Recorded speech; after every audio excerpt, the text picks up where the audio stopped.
Mais si ça commence par « Ah ben moi je cause pas avec un musulman », comme il y a une génération c'était « Moi je cause pas avec un juif », les mêmes qui aujourd'hui nous accusent, nous, d'être antisémites, alors que c'est eux qui en avaient fait leur métier et leur source. Si c'est la couleur de peau qui nous trie, qu'est-ce que vous voulez dire contre une situation pareille? Qu'est-ce que vous avez à dire? On le sait. La preuve, c'est que la plupart des racistes disent qu'ils sont racistes, mais pas avec leurs voisins, parce que c'est un bon gars ou une bonne fille, blabli, blabla. Dans le sport, pardon, nous avons affaire à des adultes qui bénéficient des libertés publiques. Alors si une fédération de sport dit tel sport on ne peut pas le faire avec un voile sur la tête, bon, ça n'a qu'un but, créer de la haine, de la suspicion, de la méfiance, du sexisme aussi. Ils s'en foutent de ce que ça donne, ils s'en fichent du venin qui diffuse. Alors qu'est-ce qu'il fout dans cette histoire avec l'Algérie celui-là? Il a un problème, on comprend le problème qu'il pose, mais c'est pas à lui de faire le boulot, c'est au ministre des Affaires étrangères. Pas au ministre de l'Intérieur. C'est bon, monsieur Retailleau. Paix. Cool, tranquille, calme. Alors là, Mélenchon n'y va pas par quatre chemins. Quel parallèle puissant entre l'islamophobie d'aujourd'hui et l'antisémitisme d'hier. C'est vrai que c'est toujours les mêmes mécanismes qui reviennent, les mêmes qui pointent du doigt l'autre, que ce soit par la religion ou la couleur de peau. Ce qui est frappant, c'est qu'il met directement le doigt sur l'hypocrisie de ceux qui accusent la gauche d'antisémitisme, alors que historiquement c'était leur fonds de commerce. Il dénonce aussi comment le voile est instrumentalisé comme simple outil de division. La comparaison avec le fer à cheval dans les gants de boxe est tellement absurde qu'elle devient efficace pour montrer l'absurdité de certaines interdictions. Il parle ici du but unique de cette polémique: créer de la haine et de la méfiance. Franchement, c'est rafraîchissant d'entendre quelqu'un appeler un chat un chat. Jean-Luc Mélenchon détruit Retailleau en direct. En plein meeting, Mélenchon a violemment attaqué les propos nauséabonds de Retailleau, ce pyromane politique qui attise sans vergogne la haine contre l'Algérie, relance une véritable chasse aux femmes voilées et souffle avec rage sur les braises puantes de l'immigration bashing. Il dénonce un discours empoisonné, forgé pour fracturer la France, ressusciter les vieux relents coloniaux et salir des millions de Français d'origine africaine, traités comme des boucs émissaires d'une crise qu'ils n'ont pas créée. Avec une force implacable, Mélenchon démonte sans pitié la machine à diviser de la droite radicalisée, démasque leurs stratagèmes toxiques et rappelle que seule l'unité du peuple français peut vaincre ces marchands de haine, prêts à tout pour dresser les communautés les unes contre les autres. Comme vous allez le voir, il l'a littéralement détruit en plein direct. Alors j'ai entendu une fois, je crois que c'est Barrot, non, qui dit envoyer des troupes au Groenland. Au secours, il est encore plus fou que l'autre. Vous allez faire la guerre aux États-Unis d'Amérique en vous installant au Groenland, où il y a 56 000 personnes. Waouh, quelle introduction passionnée. Jean-Luc Mélenchon détruit Retailleau en direct. Et ce n'est pas qu'un titre accrocheur. Mélenchon s'attaque vraiment aux racines du problème. Cette façon de cibler l'Algérie et les femmes, voilées pour détourner l'attention des vrais problèmes. Ce qui me frappe, c'est comment il expose la stratégie de la droite radicalisée, diviser pour mieux régner. Il parle d'un discours empoisonné, qui cherche à fracturer la France et à ressusciter les vieux relents coloniaux. C'est exactement ça. On stigmatise toujours les mêmes communautés quand ça ne va pas. Je trouve fascinant qu'il mentionne que seule l'unité du peuple français peut vaincre ces marchands de haine. Dans un pays où l'individualisme est roi, rappelez que notre force vient de notre cohésion. C'est puissant. Regardons la suite. Pourquoi il dit ça? Parce qu'il dit n'importe quoi. Parce qu'il a l'habitude de se dire « je peux dire ce que je veux, les gens le croient ». Parce qu'il prend les gens pour des imbéciles. Et vous, comme vous êtes brave, vous trouvez ça tellement con que vous l'oubliez, vous dites « ah, j'ai déjà assez à m'occuper de trucs, pas en plus retenir les conneries ». L'autre, il rentre, personne ne lui dit rien, s'assoit, on passe à autre chose. En avant, le spectacle continue, à l'Assemblée nationale et partout, et voilà. On est un pays qui a un président qui dit que les élections, ça ne le concerne pas, et la fête continue, il est toujours là. Et on a un ministre des Affaires étrangères qui dit qu'on va aller se battre avec les Américains, il est toujours là. Et on a, et je peux vous faire une liste comme ça. Bon, après, ça va tourner au gag, tout le monde va trop rigoler, on n'arrivera plus à se rattraper. Mais pourquoi ils ne disent pas Trump, le Groenland? C'est dingue cette déconstruction des propos absurdes de Barrot sur le Groenland. Mélenchon montre ici une chose essentielle. Ces politiciens disent n'importe quoi parce qu'ils prennent les Français pour des idiots. Pourquoi ça me parle? Parce qu'on vit dans cette époque où les fake news et les déclarations incendiaires passent comme une lettre à la poste. Il prend les gens pour des imbéciles. Cette phrase résume parfaitement l'arrogance de certains de nos politiciens qui pensent qu'on va gober n'importe quoi. Ce qui est déprimant, c'est que ça fonctionne souvent. Comme le dit Mélenchon, on finit par oublier ces énormités parce qu'on en entend trop. C'est un cercle vicieux dangereux pour notre démocratie. Et alors le président de la République française va là-bas, et en avant que je me tape sur le ventre avec l'autre, et les pellicules, tout ça. Des potes, mais pardon, mais ce type a dit qu'il allait envahir un pays européen, parce que le Groenland, c'est le Danemark aujourd'hui. Ils ont organisé leur truc pour faire une consultation. Mais c'est un pays européen. Alors on se tape sur les cuisses avec quelqu'un qui veut envahir un pays européen, on se tape sur les cuisses avec quelqu'un qui dit qu'il veut que le voisin canadien devienne le 51e État. C'est pas nos amis les Canadiens? Bien sûr que si, surtout les Québécois. D'accord? Et lui non, ça le fait marrer. Il a sa tête des grands jours, sa tenue de premier communion, et voilà, ils sont là, et, comment ça va, et toi ça va, etc. Et les Mexicains, vous vous rendez compte? Alors il s'est calmé depuis. Mais au début, il leur a dit, vous ne voulez pas être les 51e État des États-Unis? Alors, la présidente, Claudia Sheinbaum, c'est une femme qui a un sang-froid d'acier. Alors, elle me dit, nous, quoi qu'il demande, on ne fait pas de réponse idéologique. On lui fait une réponse concrète. On lui dit oui. Vous voulez vous battre contre le narcotrafic? Ah, mais on est tout à fait d'accord. Enfin, on fait une remarque. La drogue, c'est vous qui la consommez, c'est pas nous. Enfin bon, on est d'accord pour lui. Alors ça, c'est un vrai moment de géopolitique. Mélenchon nous offre une analyse lucide sur la relation entre les États-Unis et le Mexique. Il évoque comment Trump parle de faire du Mexique le 51e État des États-Unis, alors qu'ils ont déjà pris la moitié du territoire mexicain au 19e siècle. Ce qui est fascinant, c'est qu'il met en lumière l'impérialisme américain sans filtre. Les États-Unis d'Amérique existent depuis 25 ans, ils ont été 29 ans en guerre. Vaut mieux pas les avoir comme voisins. Cette réflexion dépasse largement le cadre franco-algérien pour nous rappeler que l'histoire des relations internationales est souvent une histoire de domination. Et il le fait avec cet humour mordant qui rend son message encore plus percutant. Passons au prochain extrait. Il y en avait un autre, il avait trouvé une bonne blague, c'était à propos de la cocaïne. C'était en Bolivie. Alors les Américains disent, ah, il faut éradiquer ça et interdire la cocaïne. Le gars, il dit, ah oui, oui, oui, vous avez tout à fait raison.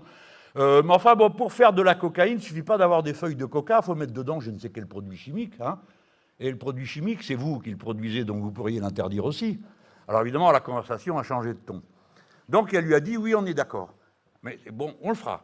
Vous voulez mettre un mur? Ça, c'était le gars d'avant, c'était Hamelot. Et il lui dit, il faut construire un mur. Il dit, oui, on va le mettre le mur. Il lui dit, vous savez que ça ne sert à rien. Et il lui montre une vidéo, on voit des gens qui passent dessous. Alors évidemment, la conversation était immédiatement gâchée.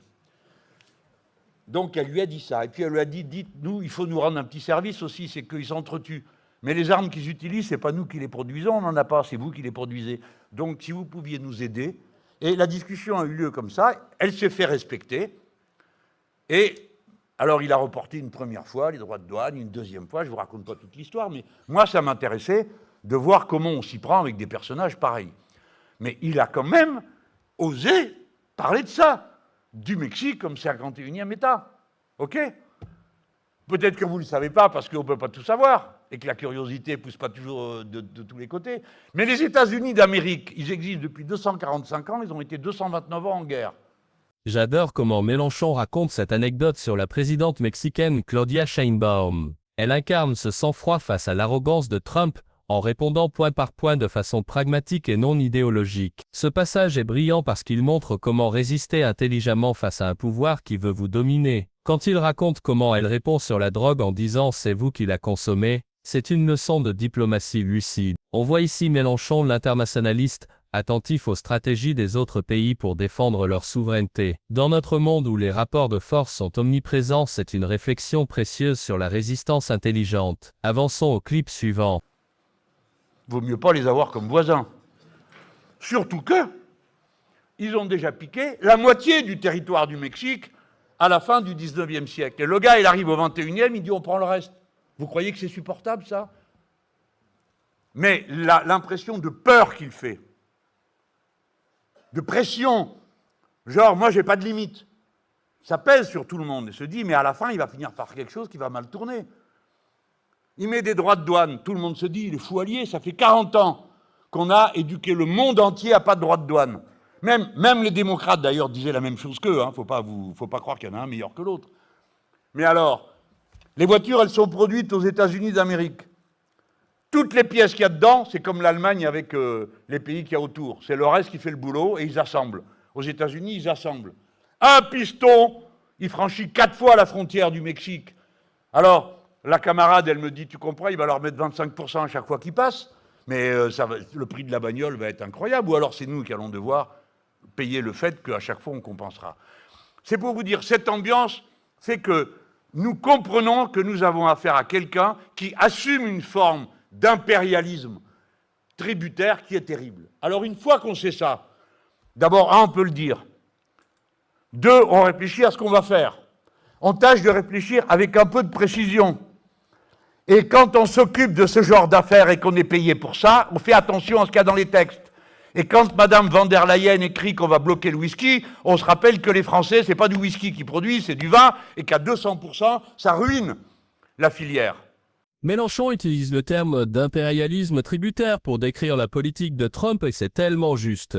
Les droits de douane ne sont qu'une forme moderne de tribut. Ce qui est troublant, c'est quand il souligne que face à ce type d'adversaire, la première étape est simplement d'oser le dire, puis de réfléchir avec précision. Ça semble évident, mais combien de nos dirigeants osent vraiment nommer les choses? L'exemple du vin français face aux taxes américaines est particulièrement parlant. Quand il demande qui a laissé passer ça, il soulève la question cruciale de la souveraineté économique française. Ces décisions ont des conséquences réelles pour nos producteurs. Continuons notre analyse avec le prochain clip. Qui a laissé passer ça? Qui a pris la décision de dire oui? Qui a signé? Moi, j'aimerais bien le savoir si c'est moi qui m'en occupais. Parce que je les ai vus, ceux-là, déjà à l'œuvre, une fois. Hein. Ils disaient, oh, le vin rouge, ça se vend pas ce que ça se vend, et le blanc non plus, il n'y a qu'à mélanger, ça fait du rosé, il a un bon prix. Je dis, mais vous sortez d'où, vous? Vous êtes quel genre d'extraplanétaire? Vous croyez réellement qu'on fait du vin rosé en mélangeant du pinard? Ou vous avez appris à vivre comme ça, bande de sauvages? C'est pour vous dire, que se passe-t-il? Ne les prenez pas pour des très intelligents, d'accord? Rappelez-vous, dans la campagne présidentielle, ils disaient « Mélenchon, c'est la catastrophe, 100 milliards de dettes, il va nous créer. » Les mecs, ils ne manquent pas d'air. Ils en ont mis 3000 milliards. Et ils ne se rappellent pas ce qu'ils ont fait du dernier millier. Au point qu'il faut faire une commission d'enquête pour savoir pourquoi ils ont dépensé toute cette somme. Enfin, ne les prenez pas au sérieux. N'hésitez pas à les chasser. Méfiez-vous d'eux. Écoutez pas ce qu'ils racontent. Ou quand vous écoutez, faites la lumière. La vertu dont nous avons besoin, c'est le discernement. Je récapitule. Premièrement, nous avons un devoir. Le devoir d'être unis. Je parle peuple français, peuple en France. C'est notre première tâche. Si nous sommes divisés en tant que peuple, nous ne pourrons résister à rien, ni à un problème écologique, ni à un problème militaire, ni à un problème social. Quand je vous parle d'unité populaire, je ne suis pas en train de vous parler d'un accord, surtout avec des gens pareils qui ont changé d'avis en cours de route. Non, je ne vous parle pas d'accord entre les appareils. Je parle d'accord basé sur une claire conscience de ce qui est nécessaire pour tous, à partir de principes simples, que nous sommes égaux en droit, et que tout le monde a le droit d'être soigné, tout le monde a le droit d'être éduqué. C'est autour de ces questions qu'il faut que l'unité se construise. Et donc, chacun d'entre nous, chacune d'entre nous a la tâche de convaincre autour, d'expliquer le sens profond du partage. Ce n'est pas juste parce que je suis sympa, c'est parce que c'est une nécessité absolue que de partager le savoir, les moyens, etc. C'est la première tâche. Et c'est pourquoi nous avons fait de la lutte contre le racisme une ligne de front essentielle. Parce que tout le reste, vous pouvez considérer que vous avez du temps pour finir de convaincre le voisin, le cousin, le parrain. Mélenchon touche ici au cœur de sa philosophie politique, l'unité du peuple français comme condition première de résistance. Si nous sommes divisés en tant que peuple, nous ne pourrons résister à rien. Cette phrase est tellement puissante. Ce qui me frappe, c'est sa distinction entre l'unité des appareils politiques et l'unité basée sur des principes simples, égalité en droit, accès aux soins, droit à l'éducation. Il ne parle pas d'une unité superficielle pour des arrangements politiciens. Il remet la lutte contre le racisme comme ligne de front essentielle, parce que c'est le premier obstacle à cette unité. C'est une analyse profonde qui relie la cohésion sociale à la capacité même d'un pays à affronter ses défis. Passons au prochain extrait. De ce qui est nécessaire et d'un bon programme politique. Mais si ça commence par « Ah ben moi je cause pas avec un musulman », comme il y a une génération, c'était « Moi je cause pas avec un juif », les mêmes qui aujourd'hui nous accusent, nous, d'être antisémites, alors que c'est eux qui en avaient fait leur métier et leur source, d'accord? Alors ça va plus. Si c'est la couleur de peau qui nous trie, qu'est-ce que vous voulez dire contre une situation pareille? Qu'est-ce que vous avez à dire? Il faut faire tout un truc pour dire « Attends, c'est pas comme ça que ça se passe ». Tout le monde le sait. La preuve, c'est que la plupart des racistes disent qu'ils sont racistes, mais pas avec leurs voisins, parce que c'est un bon gars ou une bonne fille, blabli, blabla. Ça veut dire que spontanément, ils ont une conscience de la communauté humaine. Mais le racisme, c'est l'arme numéro 1. Il paraît que c'est Marx qui l'a écrit, je n'ai pas trouvé, mais je vais le retrouver, le texte, qui dit que c'est l'idéologie de base pour le capitalisme, pour diviser les peuples. Par conséquent, nous devons prendre l'islamophobie, l'antisémitisme. Ce moment est bouleversant. Mélenchon revient sur l'islamophobie comme étant le prolongement de l'antisémitisme d'hier. Moi je cause pas avec un musulman comme il y a une génération. C'était moi je cause pas avec un juif. Ce qui me touche c'est son appel à reconnaître l'humanité commune au-delà des préjugés. Quand il dit que même les racistes reconnaissent l'humanité de leurs voisins, il montre cette contradiction fondamentale du racisme. Sa référence à Marx ou Marx comme il le prononce, sur le racisme comme l'idéologie de base pour le capitalisme pour diviser les peuples, est cruciale. Il replace ces discriminations dans un système plus large de domination. Ce n'est pas juste une question de préjugés individuels. Alors, dans le sport, nous avons affaire à des adultes qui bénéficient des libertés publiques. Alors, si une fédération de sport dit tel sport, on ne peut pas le faire avec un voile sur la tête, bon, par exemple, la boxe, on ne peut pas boxer avec un fer à cheval dans le gant. Vous voyez ? On ne peut pas, c'est interdit. Bon, on peut le comprendre, c'est eux qui décident. Il y en a qui veulent se battre avec des fers à chevaux, c'est leur affaire, mais pas dans le sport officiel. Je le tourne à la blague tellement ça m'a désolé de voir ce truc revenu. Ça n'a qu'un but, créer de la haine, de la suspicion, de la méfiance, du sexisme aussi, au passage. Hein, parce qu'on dit c'est un signe de soumission, etc. Chacun en pense ce qu'il veut. Mais justement, qui est-ce qui se soumet le plus ? Blablabla, blabla, vous connaissez. Voilà, alors après, c'est concours de conneries. Qui va dire la plus grosse? Ils s'en foutent hein, de ce que ça donne. Ils s'en fichent du venin qu'ils diffusent.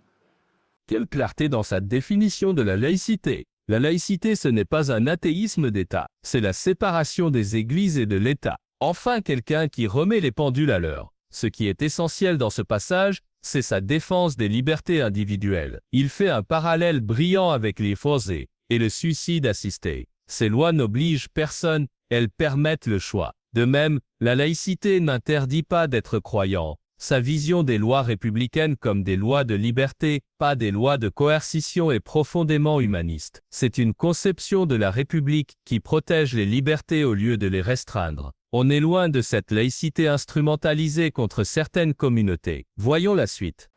Alors, comme tu as dit, hein, il dit je vais m'en aller. Salut, attends, on en trouvera un autre. Hein, ça pourrait être aussi bête que toi, il doit y en avoir d'autres. Mais bien sûr, on ne va pas se laisser impressionner. Pour qui il se prend celui-là?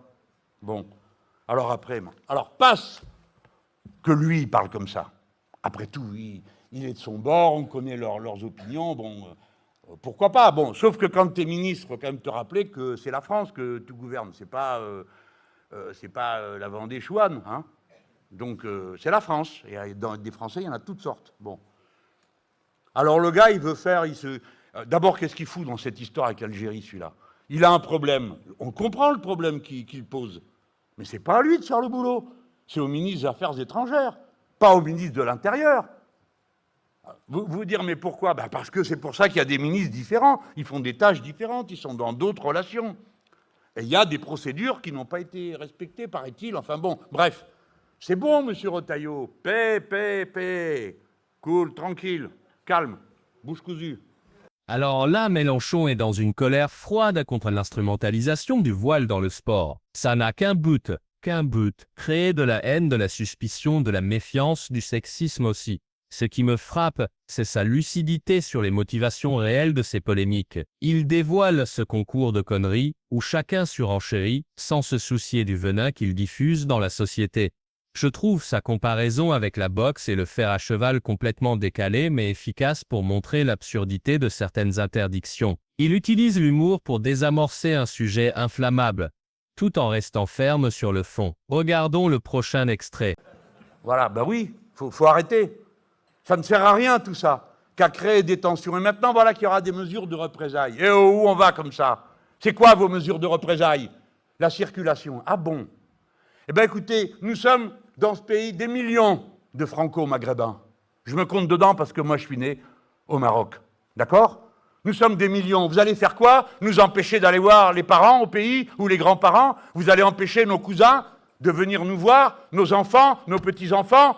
Dans quel monde vous vivez? Vous n'êtes pas au courant qu'un Français sur 4 a un grand-parent qui est étranger. 1 sur 4. Quand j'étais gamin, c'était 1 sur 10. 1 sur 4. Vous parlez de nos familles, monsieur Retailleau.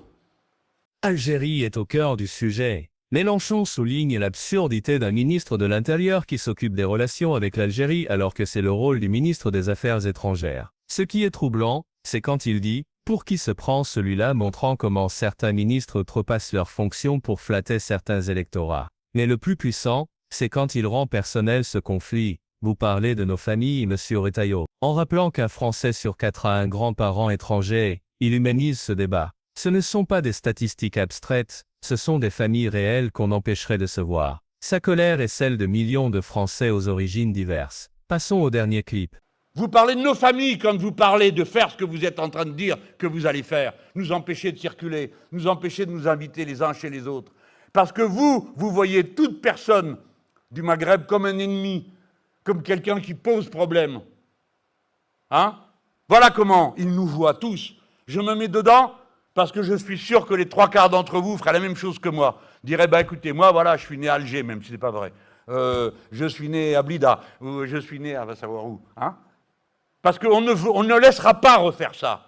Trier les Français, d'après d'où ils viennent, leur permettre ou leur interdire d'avoir une vie de famille d'après je ne sais quels critères. Ce n'est pas M. Retailleau qui va décider ça.